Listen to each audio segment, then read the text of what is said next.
श्री गणेशाय नमः. अवधूत चिंतन. श्री गुरुदेव दत्त. श्री स्वामी समर्थ. जय जय स्वामी समर्थ.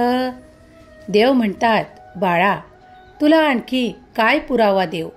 मी तुझ्या सोबत असतो. मी तुझ्या नेहमीच मागे पुढे असतो. तुला जर आमच्यावर विश्वास आहे ना, मग हे खरे मान की आम्ही तुझ्या सोबतच आहोत. प्रत्येक पावलाला तुला माझी प्रचिती येईल. बाळा, मी तुला कधीही एकटे सोडत नाही. ज्या वेळेस तुझा संघर्ष सुरू असतो त्याही वेळेस नाही, कारण तुला ते सहाय्य आम्ही देतो. त्यामुळे तू तुझा मार्ग, पुढील मार्ग शोधण्यास तत्पर होतो. बाळा, तो मार्गही आम्हीच तुला दाखवतो. त्या मार्गावर आमचा हात धरून तुला चालवतो. पुढील काळ तुझ्यासाठी खूप काही सुखाने भरलेला येणार आहे. तेव्हा आता या क्षणी चिंता करणे थांबव. बाळा, तुला जे काही अनुभव प्राप्त होतील त्याची तू आपल्यातीलच ज्यांना कुणाला सांगशील तेही आमच्यावर विश्वास ठेवतील. बाळा, तू असे काही कार्य हाती घेतले आहे ज्यात माझा तुला आशीर्वाद प्राप्त आहे. तू लौकिकाला प्राप्त करशील. तू तुझे नाव मोठे करण्यासाठी काहीही कार्य करत नाही. तू फक्त देवांवर विश्वास ठेवावा यासाठी जी काही धडपड दाखवत आहेस ती आम्ही बघत आहोत. तुझे केलेले प्रत्येक कार्य माझ्या डोळ्याखालून जात आहे. तू यशस्वी होशील, कारण तुला माझा आशीर्वाद प्राप्त आहे. देव म्हणतात, तुझा पुढील काळ अशा काही संधींनी भरलेला आहे ज्यात तू खूप आनंद प्राप्त करशील. तुला जे काही हवे आहे ते तुझ्या पुढील काळात तुला प्राप्त होईल.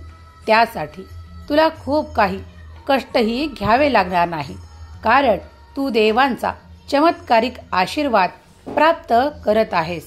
बाळा, माझे तुझ्या प्रत्येक कार्यावर लक्ष आहे. तू योग्य मार्गाने चालत आहे, तेव्हा तो मार्ग सोडू नकोस. देव म्हणतात, बाळा, मी प्रत्येक वेळेस तुझ्या सोबत होतो. आताही तुझ्यासाठी कार्य करणं सुरू आहे. बाळा, हे पूर्ण ब्रह्मांड तुला ती शक्ती, ते आशीर्वाद, ते चमत्कार पाठवण्यासाठी आतुर आहेत, कारण तुझा देवांवर पूर्ण विश्वास आहे. म्हणून ते तू आनंदाने प्राप्त करशील, कारण देव इच्छितात की ते आशीर्वाद तुला प्राप्त व्हावेत. देव म्हणतात, बाळा, पुढील काळ तुझ्यासाठी सुखाने भरलेला आहे. तू विचार करणे यावेळेस थांबव. काळजी करणे यावेळेस थांबव, कारण देव तुला तेही देऊ इच्छितात ज्याची तू कल्पना आपल्या अंतर्मनात केली आहे. बाळा, तुझ्या मनातील प्रत्येक भाव आम्हाला कळतात. देव म्हणतात, हे ब्रह्मांड सुद्धा आता तुला मदत करू इच्छिते, कारण तू देवाचा मार्ग धरला आहे, सच्चाईचा मार्ग धरला आहे. आता तुला कोणीही रोखू शकत नाही. तो चांगला मार्ग तुझी वाट पाहत आहे. पुढे चालत राहा. मागे फिरून बघू नकोस, कारण पुढे तुझ्यासाठी खूप काही आशीर्वाद येत आहेत.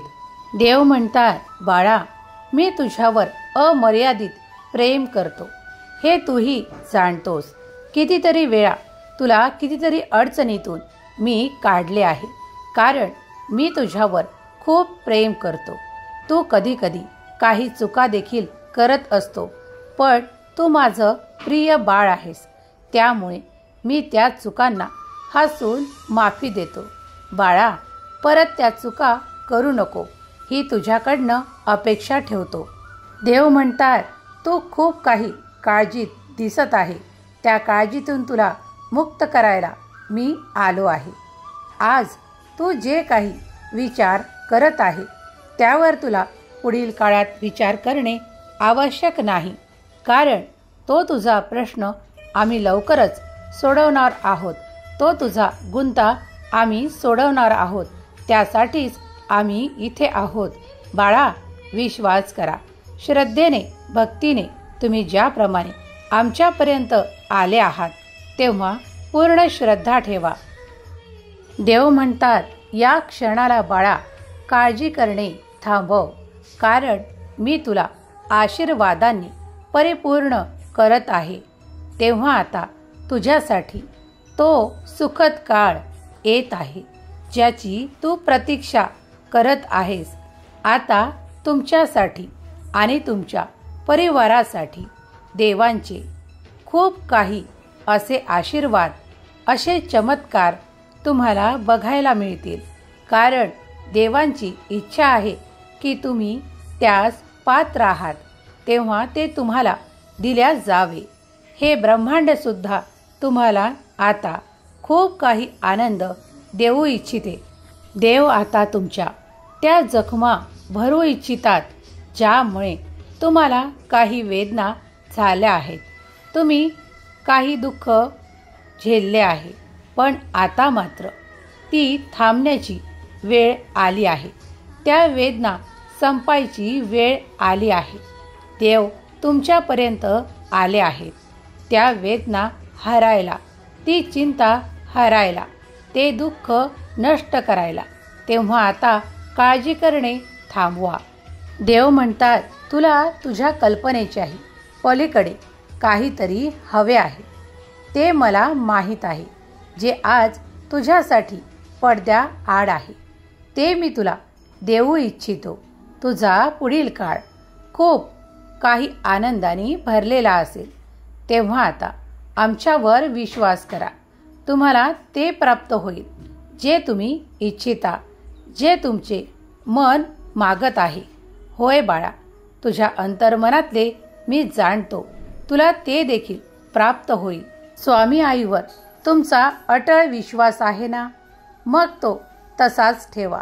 बाळा, आम्ही तुला तेही देऊ इच्छितो जे तुझ्या कल्पनेच्याही पलीकडे आहे. देव म्हणतात, अरे बाळा, तुझी काळजी थांबव, ती चिंता थांबव, ते नैराश्याचे विचार थांबव, कारण आम्ही तुझ्यापर्यंत आलो. हा काही नुसतं योगायोग नाही, तर सुयोग आहे. कारण तुझ्या कर्मांनी, तुझ्या श्रद्धेने तू आम्हाला प्राप्त केले आहेस. आता विश्वास देखील कर. तुझ्यासाठी तो चमत्कार, ते आशीर्वाद, संपूर्ण कुटुंबासाठी असे काही माझे आशीर्वाद तुमच्यावर आहेत, ज्यामुळे तुम्ही आमचे वेळोवेळी धन्यवाद सुद्धा करता. आम्ही ते जाणतो. बाळा, आताही तुला जी काही गरज आहे ती भागवण्यापुरतीच नाही, तर तुला तो मोठा आशीर्वाद देण्यात येत आहे.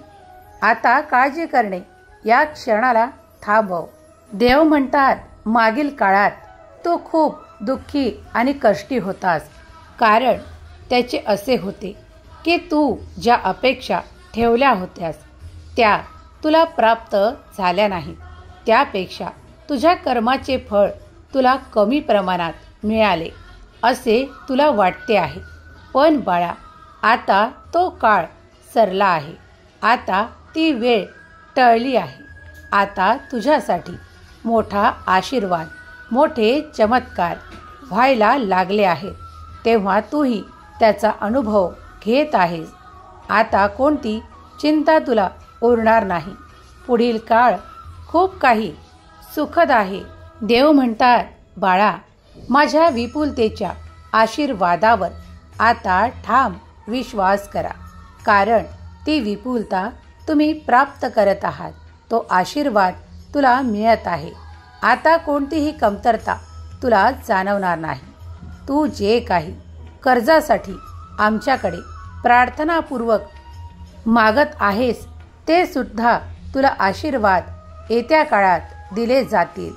तुझे कर्ज आता हळूहळू कमी होताना तू बघू शकशील. देव म्हणतात, माझा विपुलतेचा आशीर्वाद तू प्राप्त करत आहेस. आता तुला कोणतीही कमतरता भासणार नाही. येणारा काळ तुझ्यासाठी सुखांनी भरलेला असेल, आनंदाने भरलेला असेल. बाळा, आम्ही तुझ्यावर खूप प्रेम करतो. तुला काळजीत पाहणे आम्हाला पसंत नाही.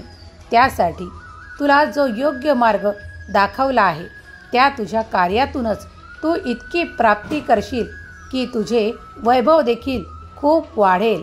होय बाळा, तू सत्य ऐकत आहेस. तुझ्या कार्यात तुला यशाची प्राप्ती होत जाईल. त्यामुळेच तू सुद्धा प्रगतीवर आपले कार्य असेच सुरू ठेव. त्यामुळे तुझी उत्तर प्रगती होत जाईल. बाळा, तुझ्या अपेक्षांना मी आता पूर्ण करण्याचा आशीर्वाद तुला देऊ इच्छितो. कारण तुझी कित्येक चांगली कर्मे मी पाहिली आहेत. बाळा, तुम्ही जेव्हाही काही चांगले कर्म करता ते देवापासून लपवल्या जात नाही.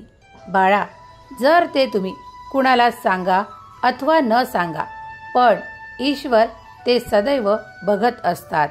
जेव्हा तुम्ही काही चांगले कर्म करून विसरला तरीही देव ते कर्म विसरत नाही. तुम्हाला त्याचे फळ वेळोवेळी प्राप्त होते. त्यामुळेच आता तुम्हाला तो मोठा आशीर्वाद प्राप्त होण्याची वेळ आली आहे. कारण तुम्ही ध्येयाने ईश्वरावर श्रद्धेने विश्वास ठेवता. त्या ध्येयाकडे तुम्ही वळला आहात. तुम्हाला ते ध्येय प्राप्त करून देण्यासाठी ईश्वराचा मोठा आशीर्वाद तुमच्याकडे आहे. तेव्हा आता तुमच्या पावलांना थांबवू नका, प्रगतीला थांबवू नका, पुढे चालत राहा. प्रत्येक दिवस तुमच्यासाठी एक नवीन समाधान आणि तुमच्यासाठी एक नवीन संधी घेऊन येत आहे. तेव्हा पुढे चालणे चालू ठेवा आणि स्वतःच्या जीवनात चमत्कार होताना बघा. देव म्हणतात, बाळा, कोणत्याही कारणाने घाबरू नकोस. कारण मी तुला त्यातून उंच करेल आणि तुला ते समाधान प्राप्त करून देईल. तेव्हा निश्चिंत राहा. बाळा, जेव्हा तू आमच्याकडून काही आशीर्वाद मागतो तेव्हा आम्ही तुझ्याकडे ते चमत्कार, ते आशीर्वाद पाठवू इच्छितो ज्यासाठी तू आमच्याकडे प्रार्थना केली आहेस. देव म्हणतात, तू जेव्हा जे काही संकल्प करतो ते माझ्या इच्छेनेच करत असतो. ते तुला प्राप्त करून देण्यासाठी संकल्प हे एक माध्यम आहे. मी तुला तिथे पोचवू इच्छितो. तेव्हा आता मनाला निशंक करा. मी तुझ्या नेहमी पाठीशी आहे. तेव्हा पुढे चालणे सुरू ठेवा. देव म्हणतात, अरे बाळा, ज्या वेळेस तू स्वतःला असमर्थ मानतोस त्यावेळेस मी माझ्या सामर्थ्याची शक्ती तुला प्रदान करतो आणि तुला तो योग्य मार्ग दाखवतो ज्यामुळे तू तुझी प्रगती साधू शकतो. मी तुझा हात धरला आहे, तो नेहमीसाठी. तेव्हा पुढे चालत राहा. तुझ्या प्रत्येक क्षणाला मी तुझ्या सोबत आहे. देव म्हणतात, तुझी प्रार्थना देखील मी स्वीकार करतो. देव म्हणतात, तुला माहीत आहे तू प्रत्येक पावलावर माझे नामस्मरण करतोस, खूप आठवणीने माझे ध्यान करतोस. तेव्हा मीही तुला कोणत्याही क्षणी एकटे सोडू इच्छित नाही. बाळा, माझा आशीर्वाद तू प्राप्त केला आहेस. तेव्हा तुझ्यासाठी माझा तो आशीर्वाद येत आहे ज्यात तुझ्यासाठी अनेक चमत्कार आहेत, अनेक आशीर्वाद आहे. ते तू स्वीकार कर. आता ती योग्य वेळ आहे ज्यामुळे तू आपली प्रगती साधू शकशील. बाळा, तू योग्य मार्गावर आहेस. काळजी करणे थांबव, चिंता करणे थांबव. देव म्हणतात, यावेळेस जो कोणी हा संदेश ऐकत आहे त्यावर माझा प्रेमाचा वर्षाव मी करतो. त्याची प्रत्येक कामाची काळजी मी घेतो. त्याच्या प्रत्येक कार्याचे ओझे माझ्या खांद्यावर आहे. त्याने काळजी करणे थांबवावे ही मी इच्छा ठेवतो. बाळा, आज तुला माझा आशीर्वाद आहे. तू विपुलता प्राप्त करशील. तू जे काही मागत आहेस या दरबारातून तू खाली हात जाणार नाहीस. कारण माझा मोठा आशीर्वाद तुझ्यासाठी येत आहे, तेव्हा तू आनंदाने त्याचा स्वीकार कर. देव म्हणतात, मनात कसलीही चिंता करू नकोस, कारण मी तुझ्यापर्यंत आलो आहे ते तुला आशीर्वाद देण्यासाठी. तुझ्यासाठी जे शक्य नाही असे तुला वाटत आहे, पण ते चुकीचे आहे, कारण ते आम्ही तुझ्यासाठी शक्य करणार आहोत. आता तर निश्चिंत हो बाळा, मी तुझ्यावर खूप प्रेम करतो. तुझा येणारा काळ तुझ्यासाठी खूप शुभफलदायी ठरणार आहे. तू ज्या कर्जाची चिंता वाहत आहे ते कर्ज देखील उतरण्याच्या मार्गी लागेल. सुखी रहा बाळा, तुझे कल्याण होईल.